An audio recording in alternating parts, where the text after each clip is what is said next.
Welcome to the RadioU Podcast. Coming up, find out who got to skip work because they were brewing beer. Also, in honor of Father's Day, the best dad sayings. All that and more on the way next. It is the day that the U.S. Open kicks off or tees off, I should say, in golf. 8772 Radio U. Allie, you and I are big golf fans, so we're locked in on this. But I've seen a lot of people talking. I don't know if it's because it's America's major or what it is, but a lot of people that aren't typically golf people seem to be kind of excited. Maybe it's because there's less sports going on, like actually being played. I don't know.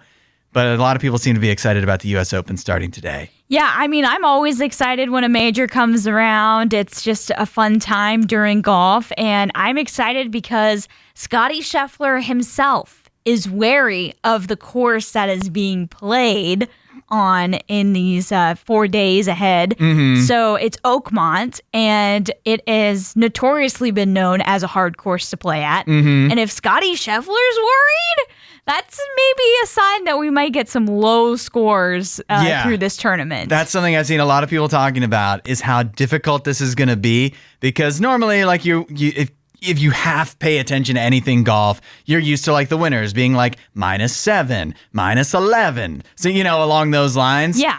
This event, very well, the winner could possibly be like plus something. Because it's going to be they could be over par because it's going to be so hard. Yeah. I was reading like the rough is like 5 inches long of grass, which is really long. That's very, very long for a major tournament and for the PGA Tour. Yeah. I will say, I don't think we'll see winners in the plus, but I will be interested to see what the cut line looks like, because we may be seeing like a +5 cut line, which is pretty surprising, but you may get something as high as that. But I think ultimately you probably will see scores maybe in that 7 or 6 under range that would be the winners. So who do you think is going to win? I think I'm going to go with Scottie. I can't doubt him in a major at this point. I just can't. He'll definitely be around. Oh, yeah. My instinct was to pick Bryson DeChambeau because he won the U.S. Open before. Yes. He does seem to be a kind of golfer that would be really good for this course. Yeah. And, long hitter. And he's been playing really well. Yeah. But everybody, I've seen so many people picking Bryson DeChambeau that it'd just be too obvious, right? Yeah. Although that did kind of like going into the Masters, everybody was picking Rory, and then that worked out for Rory. So maybe Bryson. So I'll say Bryson was my first instinct, but my long shot kind of, if it has to be somebody that's not Bryson or Scottie Scheffler, I'm going to go with Keegan Bradley. Okay, I like Keegan Bradley. That's my long shot. I like that as a long shot. I think if I had to go for a long shot for this tournament other than Scottie Scheffler, I might go with a Patrick Cantlay. Oh, yeah. Yeah. I don't know if he can ever do it. I'm biased against him. Sometimes he has a tournament that just comes out of nowhere where he ends up in the final grouping and you're like, where did he come from? Mm-hmm. So it's just... he can have moments of good golf and then moments of really bad golf. Mm-hmm. He's an inconsistent golfer sometimes. So we'll see. He's my long shot, kind of an out-of-nowhere pick. Yeah. By the way, talking about Bryson DeChambeau, has anybody ever turned around from being so hated to being so liked? Yeah. Like he's possibly the most popular golfer, even more than Rory or Scottie, because he's really good. And he just seems more... likable. Yeah, Scottie is a little boring and Rory's not American. So yes, Bryson's totally turned it around from back a couple of years ago. Nobody liked him. Yeah, no one liked him. He came off really bad. He really did. And I think what has helped him out is that he's more seen just by being on the PGA Tour. Those that left the PGA Tour, not as known anymore. Yeah, I hope that happens to me one day. Oh, really? That people start liking me. You think people don't like you now? Yeah.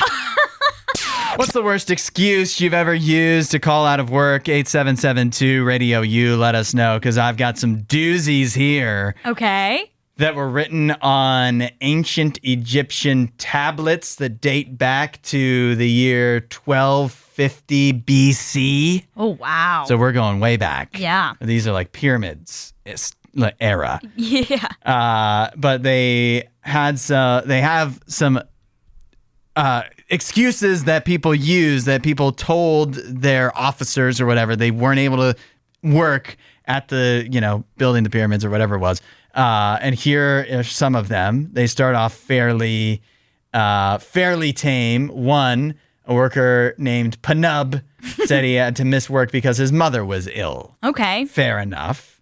Then we had a worker named Serba who was unable to work because he was bitten by a scorpion. Oh, it's starting to increase in abnormality. Yeah. Do you think we could get out of work if one of us got bitten by a scorpion? Absolutely. Would that be fair? Some scorpions, I don't know if all, but I feel like several.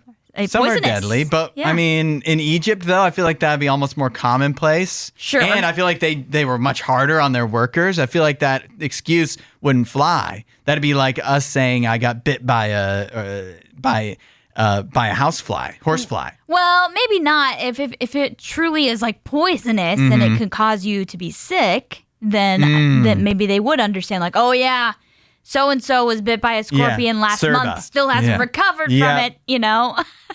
But get ready for this one, though. I'm certain that this would not fly at Radio U or really probably any other workplace.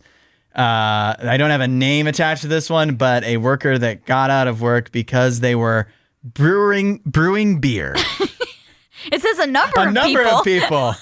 Were they all working together on the beer? They were like, we're all taking the day off. Sorry, boss, I can't come into work today. I'm having some of the other fellas over. We're brewing. We're not going to get any pyramiding done today.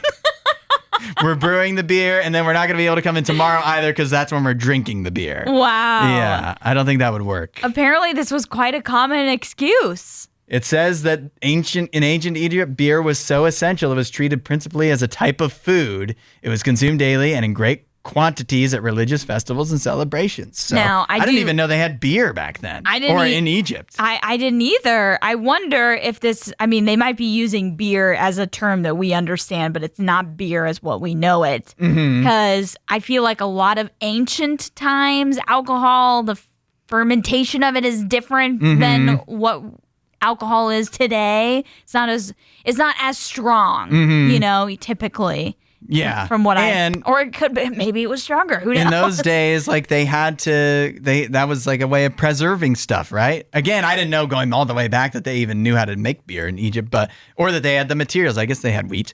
But that's true. I guess that was, you didn't have a lot of options to drink that probably weren't fermented and alcoholic in some way. Yeah. Right? Because they didn't have fridges. Yeah, they definitely didn't have fridges. They usually would put stuff in like those in the pottery that would keep them cool. I'm trying to think of what they would call it. Urn? Why am I thinking urn? No, not an urn. That's that's where they put ashes for people that have been burned. But and also they preserved like human organs in urns. Yeah. The Egyptians were obsessed with that. That'd be a bad mistake to make. Yeah. Is this urn filled with organs or beer? Yeah, I don't want to play that game. No. But this is an excuse not going to fly today. I wonder what year was finally phased out that you couldn't call out of work because you needed to brew beer. They were like, guys, this is no longer acceptable. We're changing the work policies. Yeah, this is you calling in for brewing beer. Done. It's over with. Today, we won't accept starting it anymore. Today. Yes, I'm seeing the Savannah Bananas tomorrow. They're playing another team in their league. It's called the Banana Ball League. And they're called There's a whole league now? There's a whole league. They've got 4 teams now. And the other team is called the Texas Tailgaters. Ooh. That's who they're playing. Tell me that it's spelled like gator, like alligator. I think it might be. Yeah, it has to be, right? I'm not sure. I need to look. They're a new team. They are new, and then they also have a team called the Firefighters that are new, because for the longest time they just had the 2 teams. It was the Savannah Bananas and then their rival team, the Party Animals. This is so disappointing. It is not. It has no. I'm looking at the logo. No alligator to be found. I mean, it is. It's literally Texas. a guy that looks like a dad grilling with a cowboy hat on. Yeah. It is Texas, so yeah. But maybe eventually they will have a Florida team, like a Florida-inspired team or something. But I am excited about this. I did really want to see them play the Party Animals because that is their big rival team. And for the longest time, they just had those two teams. But the Party Animals gained so much traction on social media. And if you've watched any of the documentaries on ESPN about the Bananas and their marketing, you'll know how genius it is. Like, it's literally being studied in universities now because their marketing went insane. But they mention how they did not expect the rival, the so-called, villain team of the Bananas to get so big and so popular, but it did, and that caused them to need to create new teams to the point where the Party Animals are now traveling in their own little tour and playing standalone games, with one of the other teams, either the Tailgaters or the Firefighters. That's how popular they've gotten. So they have their own little fan base, too. So does that mean I imagine, from what I know about the Savannah Bananas, it's very much like the Harlem Globetrotters who would always win. And that means the Party Animals would have always lost, right? No, they would not cook the game. Really? They just let it play out naturally. Okay, so there's a chance that when you go tomorrow, the Texas Tailgaters could actually win. Yeah, there's a chance. Whatever that even means. Right. In this fake sport. I don't think they have playoffs or anything like that. I think eventually they would love to do that. But I do know the month of May, the Party Animals were undefeated. Wow. They're undefeated or they only had one loss. And so they seem to be doing quite well this year for what it's worth. But I do think the Bananas are the preeminent favorites to win over the Tailgaters.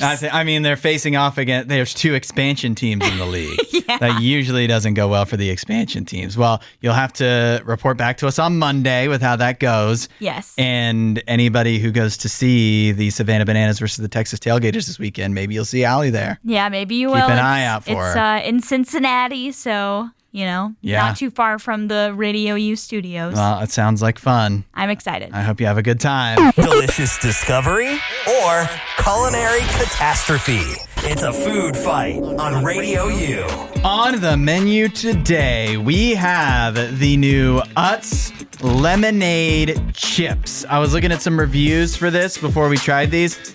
And somebody said they can't believe these didn't exist earlier. Really? Because they're so good. Oh, okay. Yeah. So that's setting the bar pretty high. Yeah, but that person, if they love them so much, they're going to be disappointed because it clearly says limited edition, unfortunately. But according to Utz, these are available for a limited time this summer only. Utz lemonade potato chips bring together the classic, nostalgic, sweet, and tart taste of lemonade with the satisfying crunch of another seasonal favorite, potato chips. And it's all to benefit Alex's Lemonade Stand, which is a charity that fights childhood cancer. Okay, we can get behind that. Yeah, so we definitely, even if they taste horrible, we at least contributed a few dollars to that or whatever. Almost $5. Yeah, almost. Actually, you know what? These are on sale. $2.50 for this whole bag. Not bad. That's a great deal. It must mean it's not selling very well. And we have a family size too, so good news, plenty to go around. Yeah. Hopefully they're good. I hope so. They definitely smell. You definitely get the lemonade, but they still smell like chips. I'm not getting a lemonade smell. I'm just getting regular chip. Oh, especially if you smell the bag. It's all concentrated. Smell the bag. It's weird how it smells. It almost has like an ice smell. Like you can smell the ice. Nice chilled lemonade. I'm not getting that at all. You're not getting any of that? Okay, but you go ahead and try it. You need your crunch sound effect, or just do the crunch. That was a very crunchy chip. The right amount of crunch is always necessary. Whoa. Okay. It's weird how accurate this is. All right. And how it's like better than you really expect it to be. I think I had a pretty open mind, but like it's surprisingly not bad like you would expect. I don't know if I like it. You don't like it? What's your problem? It's not sweet at all. It's not like a sweet lemonade. It has a little bit of sourness to it, actually. Which I usually am more of a sweet lemonade gal. But then on second taste, it is kind of sweet. I like to load it up with sugar. Okay, let me try another one. These are like a classic. It's like a really, really, really dialed back salt and vinegar, or I guess without the salt. It's not salty at all. Mm-hmm. It's a really dialed back, like you get the tart, sour vinegar taste. Yeah. But it's so like muted. Yeah. That, I mean, it's almost just like eating a regular potato chip. I mean, I could probably slam some of these because they just taste fine. You know, like it's, but I think the beginning sourness definitely threw me off a little bit, threw me for a loop. Because I'm more of a sweet lemonade person. Mm-hmm. It's more sour than it is sweet, but it's got a little both. And yeah, these aren't like the best chips of all time. But if these were out at a party, you wouldn't be able to tell that they weren't regular chips by just looking at them. Yeah. And you take a handful and you take a bite and you go, oh, that's not what I was expecting. But I guess I'll eat more of them. But I guess I'll finish what I Yeah, brought. because they're still pretty solid. They're pretty good. Yeah. I definitely wouldn't. There's so many other flavors of chip I would buy over these. Yeah. But all the other those flavors of chip don't give money to childhood cancer. So That's true. But also these are limited editions. So how many bags are you really going to buy? Yeah, over the summer. I don't know. Yeah, probably just this one. Yeah. But you know what? These will sit in the other room and I'll be happy to snack on them every once in a while. I concur. It's so nice that Nikki has decided to join us. Nikki, good morning. Yay. It's good to see you again. Good morning, everybody. How are we doing? Are we doing good? Doing well. We're doing great. It's the summertime. We're feeling good. Nikki, one of the reasons I wanted to talk to you here on the show is because neither Allie nor I has seen the new John Wick movie from the world of John Wick, Ballerina, that came out last weekend. And you were Captain John Wick. So I want to know if you have seen or if you have any interest in seeing Ballerina that just came out. Well, Allie, I'm not sure if you've seen John Wick, but if you go back, there's been a few movies, but the original is what is right in that universe. Yes. And so then every time they're like, let's do John Wick 2, 3, let's do the John Wick show, but it's not John Wick. Let's do Ballerina. Yes.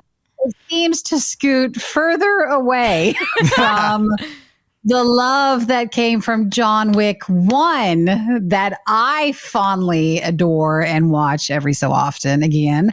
So I'm not sure if I will go see Ballerina because it's not John Wick. Yeah. But he is in it, right? Like he is. I saw in the trailer, they definitely show him in it. He's in it because I think it's supposed to be before either the last John Wick or the next John Wick. Like it's in a I read in a series where he's still like around. I read that it takes place simultaneously or during the events of John Wick 3, which is not the newest one, right? There's 4, and then the show, which he's not in, and then now this movie, which he's in briefly. Yes.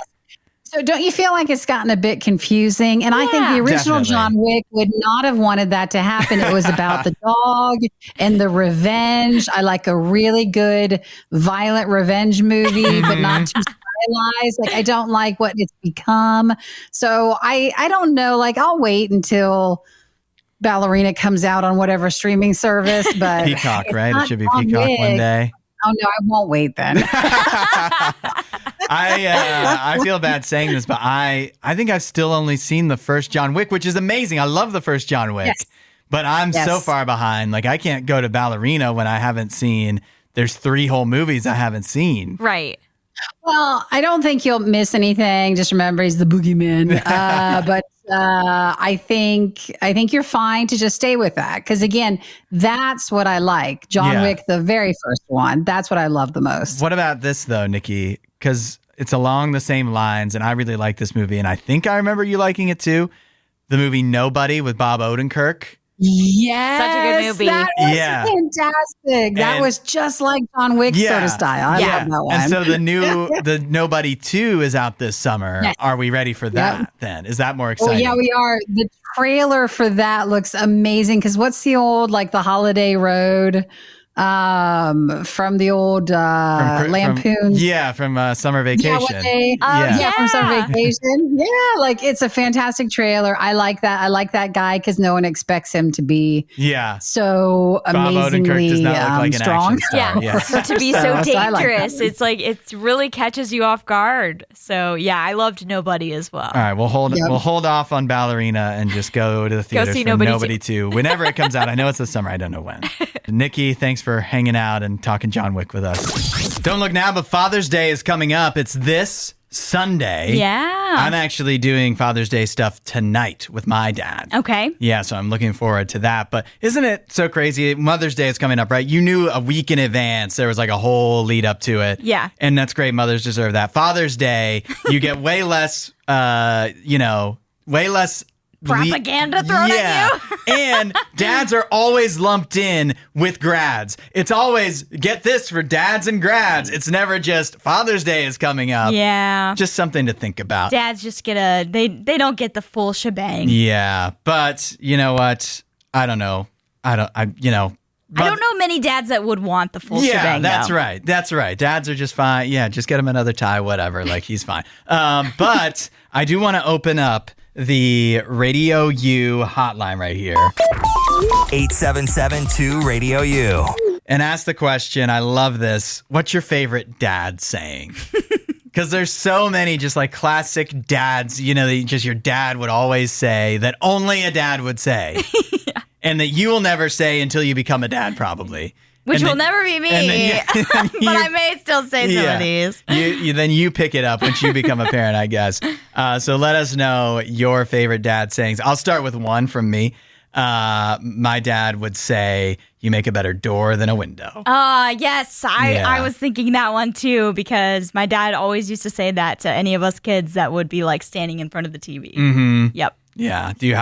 What's your first one you want to lead off with? I think the one that my dad would say sometimes to us would be like he would just say things like use your brain, Mm-hmm. He'd also say like crying's not going to get you anything.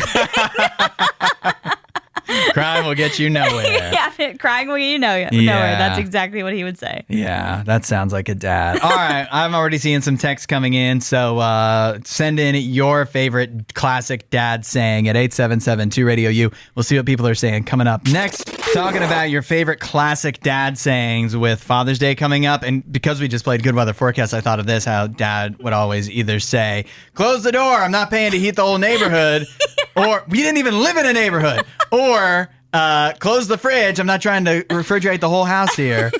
So that was some classic, but a lot of people texting in too with classic dad sayings. Yes, I'm loving all of the texts.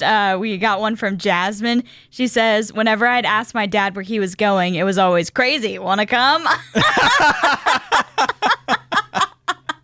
I can totally imagine that. She says she hated it as a kid, but now she says it to her roommates.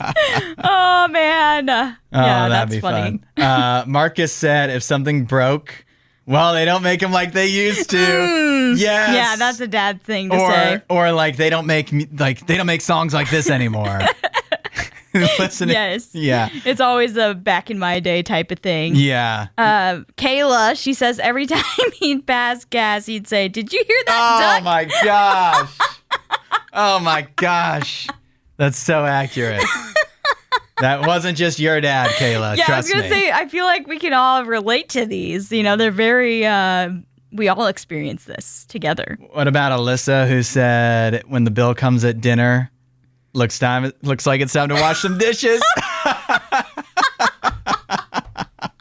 My dad never said this, but that is so funny. Mm-hmm. That is, that's great. I don't know if this is a dad thing as much as it is just like, I don't even know, but because my dad wouldn't say this, but when the bill comes and they go, what's the damage? Yeah. Oh my gosh. What's the damage? Yeah. And they get the wallet out. Yeah. Well, Trevor's one was another one that I just thought of because I was like, my dad did this all of the time. Mm-hmm. You would say, I'm something, I'm tired, I'm hungry. Yep. And then your dad would respond, hi, hungry, I'm dad. Oh man, yes, dads did this. That really is. Trevor crevice is absolute classic. It was annoying, but now I catch myself doing it to my little cousins. And actually, I had roommates in college that did this because you're so used to it with your dad that it's like it's almost natural to respond that way. It was one of those things that like after a long enough, I got on edge about like, I got to make sure I'm not going to say I'm hungry or whatever, because it's typically I'm hungry was the classic one. They'd go, hi, hungry, I'm dad. Exactly. They would go hungry, tired, one of those things that you were just... I'm bored. Yeah. Hi, bored. How are you? Yeah. Another one with the saying the wrong thing and kind of becoming wary of if you were going to say it the wrong way. Whenever I said, hey, Dad, can you do this? He'd be like, I don't know. Can I? Oh, my gosh. Like the whole may versus can. Like, may I do this? Or like, can I do this? Yeah. Could you do this? Yes. I could.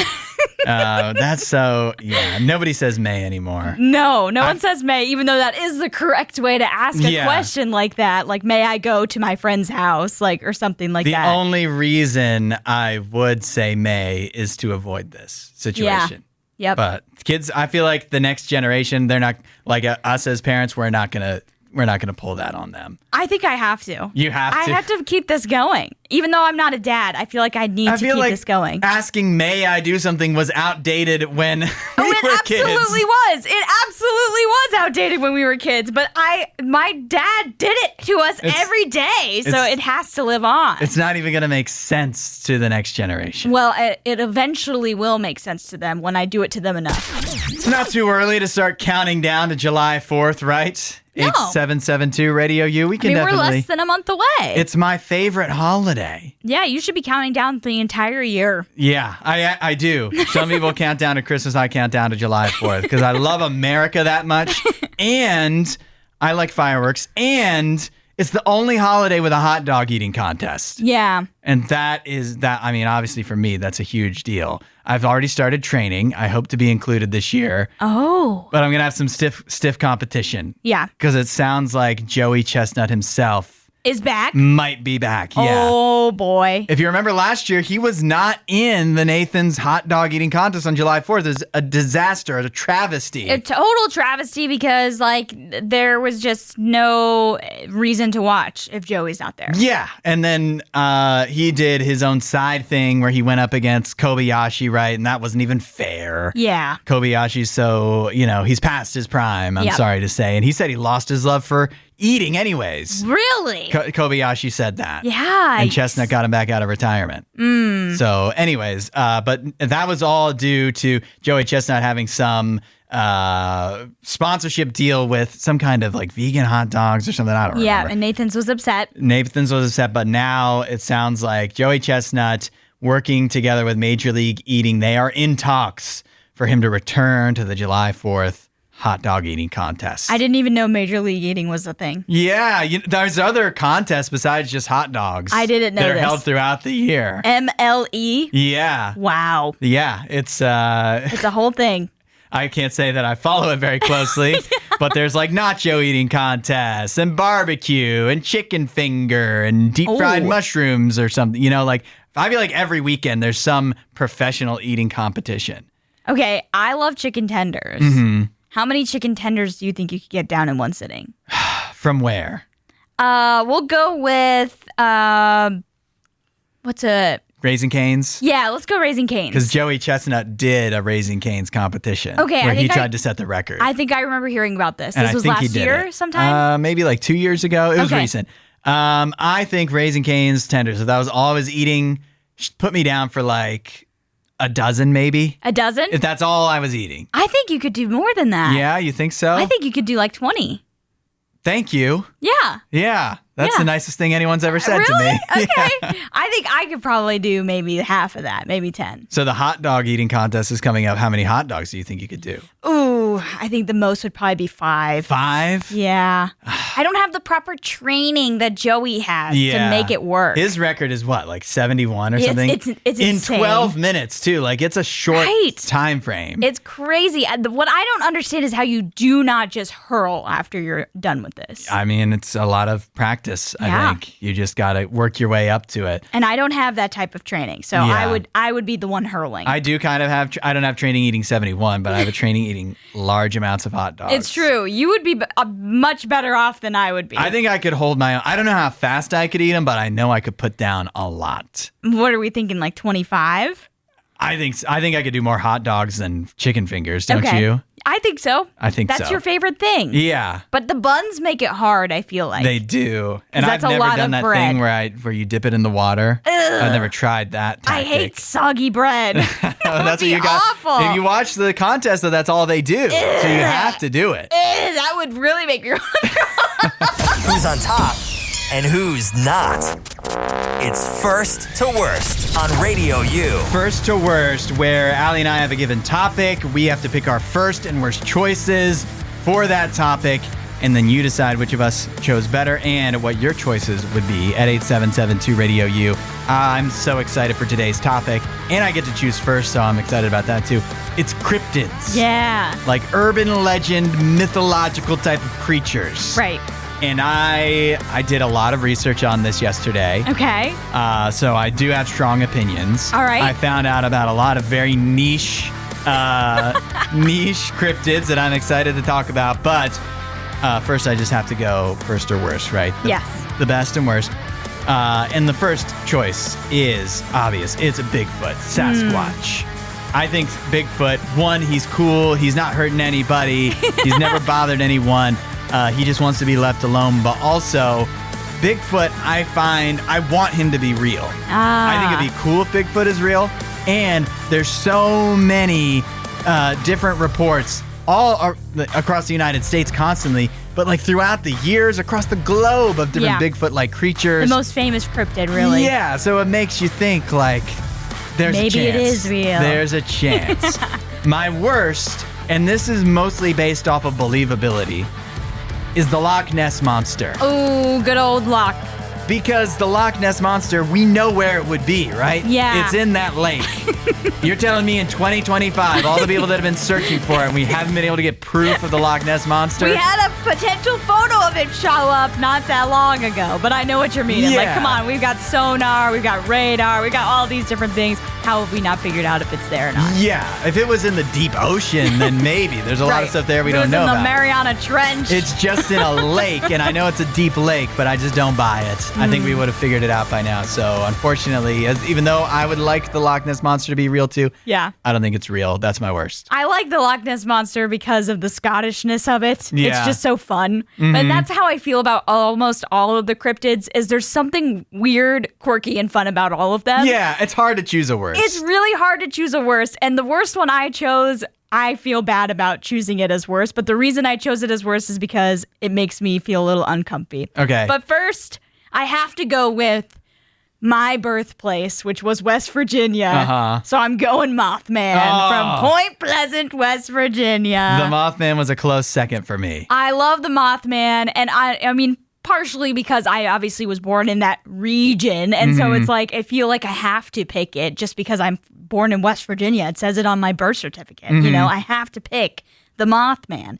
And I love the statue. You know, if you go to Point Pleasant, you can take a picture with the statue. I've been to the museum. Yeah, it's so fun and quirky. It's one of the, in my opinion, it's one of the more fun cryptids that there is. The one I went for worst, and again, I feel bad picking this because it has such a fun name. I went with the Wampus cat. What is that? That is an Appalachian cryptid of a cat that has like 4 or 5 or 6 Many? legs. Several? Yeah, 6 legs, I believe. More than usual? Yeah, not 4 because that's normal. But 6 legs. You'll never believe this. Over in the bushes, I saw a cat that had 4 legs. 4 legs. No, okay, so Must be some kind of cryptid or something. Basically, it's described as being half human, half feline, and it also is usually depicted with a human face. Okay, and so it makes that sounds horrible. It makes me think of like The Thing, you know, like John Carpenter's The Thing, and so I just don't like the idea of that, like a human face on a cat. Yep. So I think there's something lovable about almost all the cryptids, but a cryptid with a human face, I think I'm a pass on that. All right. 8772 Radio U. Let us know your first and worst choices for cryptids and which of us chose better. I have Bigfoot as the best, Loch Ness Monster is the worst. Allie has Mothman as the best, and Wampus Cat as the worst. Allie and I each chose our first and worst cryptids, mythological creatures. I got to pick first. I went with Bigfoot for the first, of course. Loch Ness Monster for the worst. I know it's a little basic, but I just, those are the big names, but I just don't think the Loch Ness Monster, it's boring to me. And it's an interesting pick because I feel like a lot of people, Loch Ness might be their top one. So we'll see. But for me, it was Mothman from Point Pleasant, West Virginia. I was born in West Virginia, so I had to pick Mothman. I feel so connected to it, you know? And then for worst, I went with Wampus Cat. Which I've never even heard of. There's so many cryptids. It's kind of nuts. There really is. And so most many of them people are texting in ones I've never even heard of. Right. I was looking up some of them, like from Caleb, who did say, I got to go with Hudson. Bigfoot is the cryptid. Nessie being the worst makes sense. It's basically just a wet log. All the pictures of it are certainly wet logs. Yeah, definitely.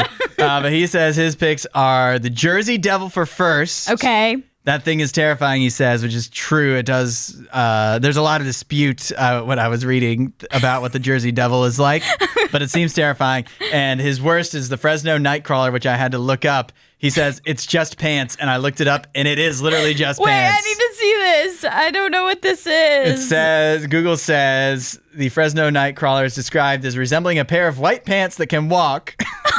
That's the description. Oh my goodness! Two walking legs. That's very strange. How did Caleb know about this? Does the Headless Horseman count as a cryptid? I guess. Is he there's a very New England blurry line for what actually counts as well. Like, does a unicorn count? Yeah, I don't know. Yeah, so it's tough to say. Let me get another response in here. Lexi says, Team Allie, Mothman has a whole museum and a festival. You can't top that.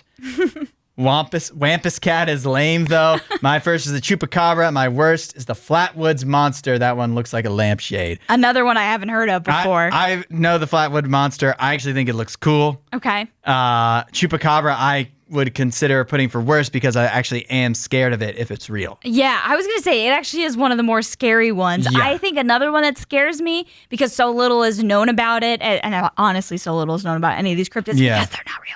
But the Banshee from Ireland, because it is just screaming, it's just like you can hear the screams of it. And so that is kind of creepy. Yeah. It's eerie, So, yeah, we also heard from Micah. He said he's siding with you, Hudson. Hey. He said Bigfoot is the OG. Loch Ness being worse makes sense. 0 recent sightings, which isn't true. We did talk about a recent sighting. So he said no drama. And he said first he was going Bigfoot as well. And then for worst, he went with that owl-headed thing from Pennsylvania. He says he thinks it's called the squonk, which I haven't heard of that one either. That sounds familiar. But this is a good time to mention some of the monsters that I learned about while preparing for this. Give us a little cryptid rundown. Okay, so in Ohio, there's these, what they call the melon heads. Okay. They call them the Kirtland melon heads. It's supposedly like children that were experimented on, and they have big bulbous heads, and sometimes they appear and attack people. What? Out of the woods. I have never heard of this. And that's in Ohio, Michigan, and Connecticut. Not connected though. Weird. Different melon heads. Okay. Oh, okay. Even in Michigan? Different troop. I don't know about the Michigan ones, but different troops of melon heads. Different kids. Also, I can't believe this one because it's called the snallygaster. It's localized to Frederick County in Maryland, which is basically where I lived, and I've never heard of it. You've never heard of it? Not the snallygaster. I've never heard of the snallygaster either. What is the snallygaster? The snallygaster is a half reptile, half bird with a metallic beak lined with razor-sharp teeth, and it might even have octopus-like tentacles. Horrifying. Yeah. Also, I have to agree with Jordan because I forgot about this one, and I do agree it is very scary. First should be Wendigo.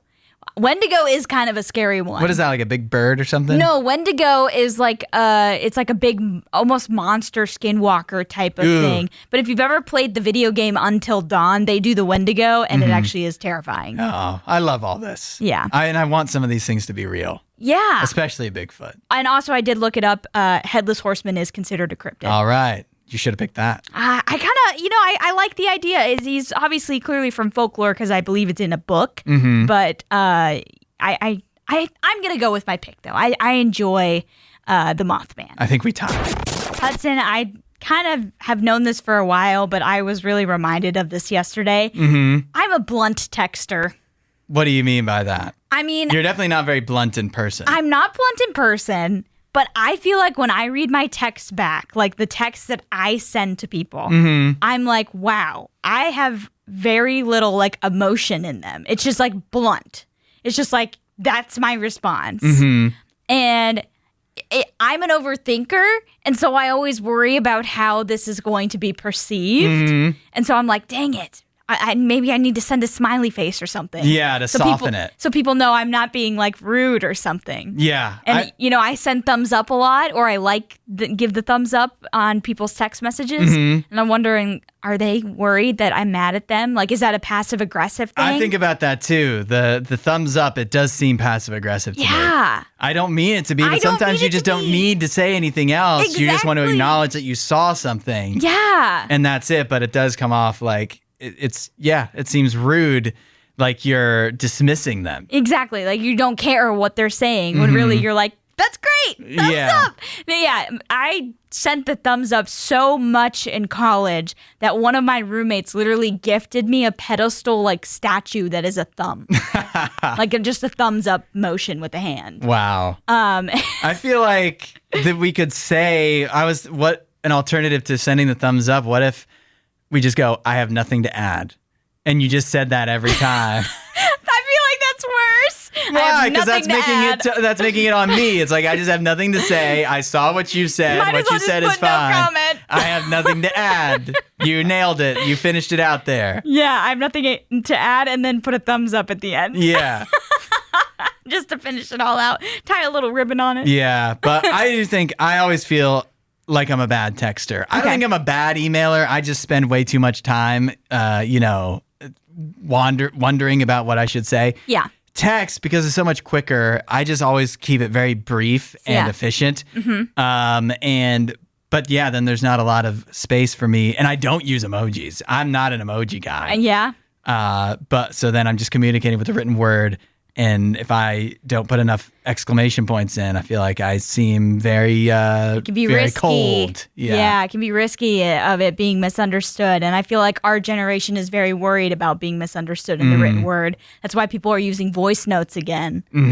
Did you know that that's popular again? Not with the people I text with. Yeah, well, my sister cannot stop sending me voice notes now. I also hardly, we have our RadioU group chat. I hardly have any group chats. I hardly text with people.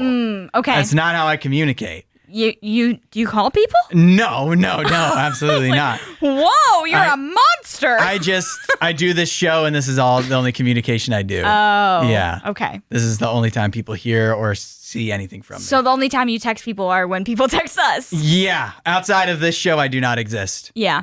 In the virtual world. Oh, you have an innie and an outie. You're severance. I do. I've been severed. You're severed. Severed from texting anybody. This might surprise you.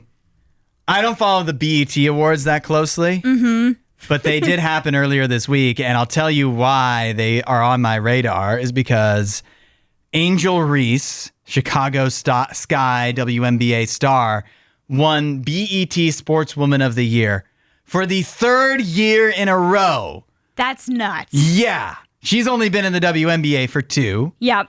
But that's not necessarily what caught my eye. What caught my eye even further was that women's boxing champion Clarissa Shields was one of the other nominations for the award. She did not win, but she seems a little salty that she didn't win. She sounded off saying, still don't know how I didn't win the Sportswoman of the Year for the BET Awards, but congrats to Angel Reese and the other nominees. I just thought accolades mattered. Ooh, shots fired. Yeah.